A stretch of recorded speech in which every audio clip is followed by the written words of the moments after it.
Let me start something that might sound uncomfortable, pero stay with me. A lot of people care about sustainability. They really do. But they are also tired. Tired of being told they're not doing enough. Tired of feeling like every choice is a moral test. Tired of wondering if one bad decision cancels out 10 good ones. And honestly, that fatigue is not a personal failure. It's a signal. Because if sustainability feels heavy, shame filled, or performative, then something about how we're talking about it is broken. If you've ever felt guilty for forgetting your reusable bag, ordering takeout on a stressful day, or choosing convenience because you simply didn't have the energy, this video is for you. Because here's the truth we don't say out loud often enough. Sustainability that runs on guilt does not last. And sustainability that doesn't last doesn't change anything. Somewhere along the way, sustainability stopped being about stewardship and started becoming about identity. Who's doing it right? Who's doing it wrong? Who's sustainable enough to speak? And who should just stay quiet? And suddenly, caring about the planet came with pressure. Pressure to be perfect, pressure to explain yourself, pressure to constantly prove that you are one of the good ones. That version of sustainability, that is completely unsustainable. So in 2026, we need a reset.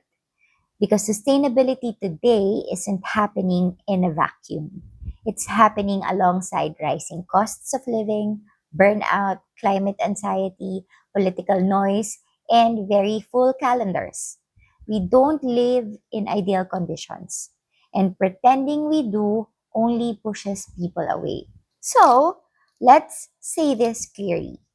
Sustainability is not about aesthetics. It's not about having the right products, the right labels, or the right Instagram feed. It's about impact. And impact comes from choices that are repeatable and not just impressive. Here's the first thing that actually matters right now: consistency beats intensity.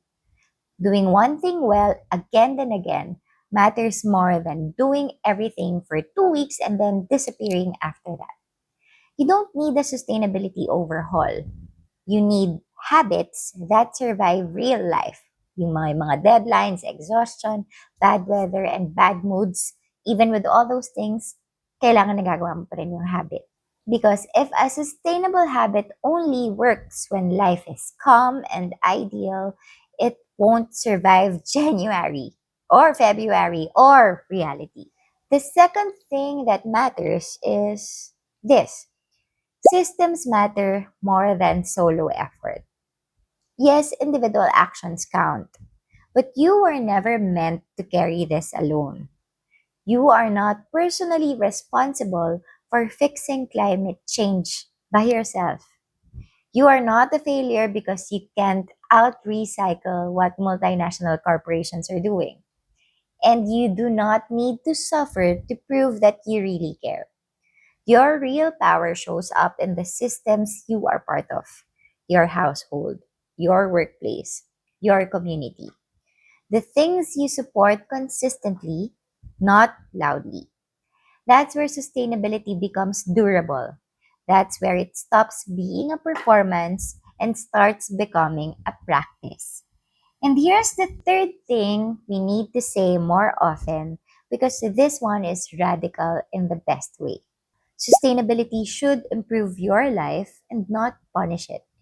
If a sustainable choice makes you anxious, ashamed, constantly broke, or perpetually exhausted, it will not last. And if it doesn't last, it doesn't help the planet. The goal is not to be the best sustainable person in the room. The goal is to be a person who keeps going without burning out, checking out, or turning cynical. In 2026, sustainability looks quieter. It's less about calling people out and more about calling people in. Less about purity tests, more about progress. Less about guilt, more about intention. And honestly, that shift is a relief. When sustainability feels human, people stay. And when people stay, change compounds. So if you're starting or resetting your sustainability journey this year, here's your permission slip. Start where you are. Choose what you can sustain. Let go of the guilt.